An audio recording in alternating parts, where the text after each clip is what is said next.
Up on tonight's South Today.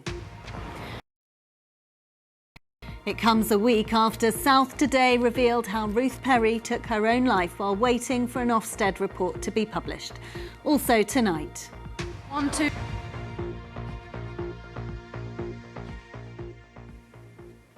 Hello, a very good evening to you. I'm Jo Kent.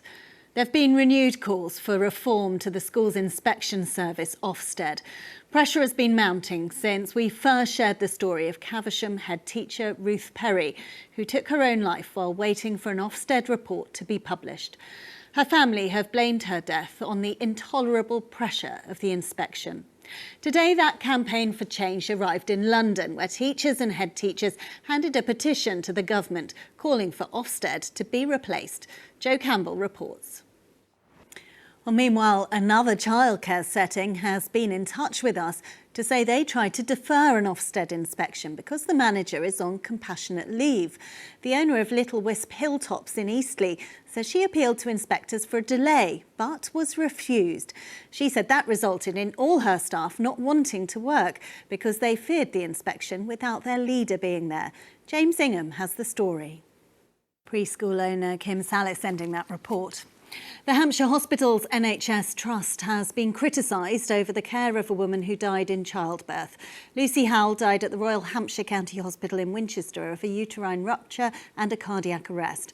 An inquest into her death concluded that campaigners calling for a drug called Evusheld to be approved on the NHS went to Downing Street today. Mark Oakley. Now, next tonight is the story of how one community is coming together to support local families and children. Vulnerable women and youngsters at risk of falling into violent crime are being encouraged to join a new boxing club in Buckinghamshire. It's part of a drive to offer practical support to local families. Our Home Affairs correspondent Nikki Mitchell has been to Southcourt in Aylesbury to find out more. Now, it's the stuff of dreams for young football fans, meeting and training with the England football team. Well, it became a reality for one group of Hampshire school children this week who've enjoyed a once-in-a-lifetime opportunity with the men's squad. Pupils from the Westgate School in Winchester won a national competition to join Gareth Southgate's team at their St George's Park base ahead of tonight's European qualifying game against Italy. Our sports editor Lewis Coombs joined them. Wow, best day ever. I'm sure they'll remember that forever. Now, you're watching South Today. Thanks for your company. Still to come tonight. Muslims across the south have started to observe Ramadan, one of the holiest months in the Islamic calendar. Those taking part don't eat or drink during daylight hours for the entire month. The first day of fasting has just come to an end, and our reporter Steve Humphrey is at the Abu Bakr Mosque in Southampton. And Steve, I think they've just had some food there, haven't they? They have, and in fact they're just coming out of prayers at the moment.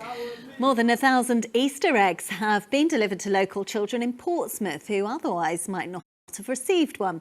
The cost of living crisis prompted local restaurateur George Madgwick to organise the donation for schools in the Poolsgrove area, as Sean Killick now reports.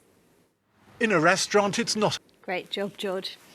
Now, amateur theatre groups and youth drama clubs from across the south are showcasing their talents this week at the Totton Festival of Drama in Hampshire. They're competing for a range of awards and the chance to go through to the next round of the All England Theatre Festival. They're rehearsing this evening at the Hanger Farm Arts Centre, and here's a flavour of what it's all about.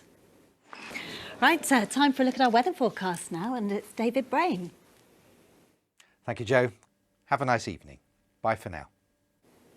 That's all for now. Our late news is back later tonight at 11 o'clock. Have a great evening.